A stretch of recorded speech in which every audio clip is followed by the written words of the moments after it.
Ó, vou citar alguns casos que me aconteceram no início de carreira, que são bem interessantes e servem também de alerta, assim, para médicos, para tomarem cuidado com relação a isso. Meu primeiro plantão da vida foi num grande hospital lá de São Paulo, obviamente que nos seus primórdios, e era um plantão de enfermaria. O plantão pagava super bem, e quando eu cheguei lá no plantão, era algo bem, assim, era um plantão de enfermaria, tendia a ser tranquilo, mas tinha um paciente com uma doença potencialmente grave, né? Um BAVT, um paciente tinha uma frequência cardíaca lá variando de 25 a 30, sincopando, ou seja, ele desmaiava quando estava conversando comigo, ele estava numa urgência, na verdade estava numa emergência, eu precisava tirar ele daquele problema grave que ele estava, porque senão ele ia vir a falecer. O jeito mais comum de fazer isso é a instalação de PA de marca-passo transcutâneo, né? E como que funciona isso? Você coloca a pá do marca-passo e você liga no desfibrilador. O que eu fiz nesse paciente? Identifiquei a patologia que estava causando, pedi a pá do marca-passo transcutâneo para ligar no paciente, fui tentar ligar no desfibrilador. Quando eu fui tentar ligar, a marca do desfibrilador era uma e a pá era a outra. Um era um quadradinho, outro era uma bolinha, um não se encaixava no outro. Estava com um paciente grave na minha mão, sincopando, que eu precisava tirar daquela urgência. Qual que é a primeira coisa que passou pela minha cabeça? Vou pedir ajuda. Pedir ajuda do intensivista, tentar levar o paciente para pronto-socorro, que é uma área mais estruturada do hospital, talvez tenha outro desfibrilador lá. O intensivista não podia descer para poder me ajudar. O pronto-socorro estava lotado, estava cheio de pacientes naquela determinada ocasião, eu não conseguia transportar. O que sobrou? Sobrou ligar a droga vasoativa. Já tinha ligado a droga vasoativa até aquele determinado ponto, o paciente não estava melhorando a frequência cardíaca, continuava sincopando, e passar um marca-passo transvenoso. Qual que é o problema? Médico recém-formado dificilmente tem a chance de passar um marca-passo transvenoso. Mesmo eu tendo estudado numa faculdade, assim, boa, grande em São Paulo, talvez uma das maiores de São Paulo, que é a Federal de São Paulo, eu nunca tinha tido a oportunidade de passar um marca-passo transvenoso na minha vida. Como que eu consegui? Como é que eu ia fazer isso, resolver esse problema que estava lá? Eu vi um vídeo de YouTube, morrendo de medo, eu fui ver um vídeo de YouTube para poder passar aquele marca-passo transvenoso. No final das contas, deu certo, consegui passar, mas foi um tremendo risco. E o que eu deixo aqui de conselho para o médico que está se formando para não passar por essa mesma situação que eu acabei passando? Faz uma vistoria prévia do local de trabalho. Quando você for fazer a vistoria prévia de local de trabalho, olha o marca-passo que está lá, olha qual que é o desfibrilador que está lá, olha como é que os materiais que você tem, se você tem, por exemplo, o kit de emergência, se você tem laringo, videolaringo, se as pás funcionam. Essa questão básica de atendimento de urgências e emergências é bom você ver se o local está preparado ou não. Tem muito local que não está preparado, que o equipamento é antigo, ou então que não foi feita a manutenção adequada. Outra dica que eu deixo pro médico recém-formado, baseado aí nas minhas experiências dentro de início de plantão, pesquisa a reputação e dá um Google antes de dar plantão naquela determinada região, daquela localização. Eu passei por algumas situações ruins, assim, dentro de alguns plantões, em algumas áreas violentas, que eu não precisava ter passado.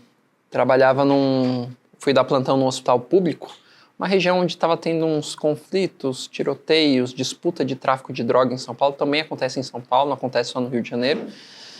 E um pronto-socorro clínico estava chegando baleados. É um médico recém-formado, baleado sem suporte de cirurgia. O que a gente faz? É bem complicado, tem que tomar um certo cuidado. Ainda bem que não chegou ninguém grave.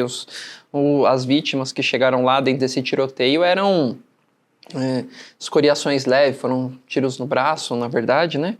Ou pegando em perna, músculo. Então, ninguém passou por uma situação de urgência. Outro ponto desse plantão, pesquisar a reputação desse local de trabalho, é saber se ele é um bom pagador ou não. O que acontece? Eu já tomei calote de pagador. Tem alguns que são mais frequentes, outros que são menos frequentes. Então, médico toma calote. Não é porque você deu um plantão é que você vai receber aquele plantão. Calote tem em todo lugar. E dentro do público médico, tem 2 locais onde você tem que ficar muito atento. Empresas de ambulância, tem que ficar muito atento se é um bom pagador ou se não é um bom pagador. E quando você está trabalhando para uma determinada OS. Então, organizações de saúde também tem que ficar muito atento. Dentro dos plantões que você vai ter de ambulância, o que você tem que olhar? Você dá um Google, pesquisa a reputação da empresa, vê se ela está com o nome sujo, se ela não está. Então, isso daqui são algumas coisas que facilitam. Tem grupos médicos que trocam muito essas informações. As empresas de ambulância, elas tendem a não ser tão bem estruturadas economicamente e tem uma chance um pouquinho maior de não pagar aquele débito que tem com o médico que realizou aquele plantão. Do outro lado, você tem, por exemplo, as organizações de saúde. As OS são, teoricamente, instituições sem fins lucrativos que participam de licitações para administrar, por exemplo, regiões de UBS ou Programa de Saúde da Família. E dentro dessas licitações, às vezes acontecem fraudes. Quando o Ministério Público identifica uma fraude dentro de uma OS, ele pede bloqueio dos bens dessa OS, inclusive não paga. A OS não vai receber aquele volume de dinheiro, aquele valor que estava acordado para poder pagar os serviços que foram ofertados. O que chama atenção dentro de tudo isso aqui que eu falei? É que você tem que entender como que o médico recebe. O médico, ele recebe por serviço trabalhado. Ele não recebe de forma antecipada. E isso é prática habitual de mercado. Ele vai trabalhar num mês. No mês subsequente, hoje em dia, ocorre a apuração daquele serviço que ele trabalhou. E no outro mês, no final do outro mês é que vai ser pago. Vou citar um exemplo aqui. Um médico que trabalhou em janeiro. Ele trabalhou em janeiro, deu, 15 plantões em uma determinada UBS. Em janeiro. Em fevereiro vai ser apurado aqueles plantões que estão sendo feitos. No início de março vai ser feita uma solicitação de nota para aquele médico, ele vai emitir nota contra aquele determinado contratante. E no final de março vai receber aquele montante de dinheiro. Imagina 2 situações. Ou acaba o dinheiro, no caso, por exemplo, das empresas de ambulância, que eles têm um fluxo variável, na verdade, de demanda. Ou vem o Ministério Público e simplesmente identifica uma fraude naquele meio período, por exemplo, no início do mês de março. Consequentemente, não vai haver pagamento para esse médico no final do mês de março.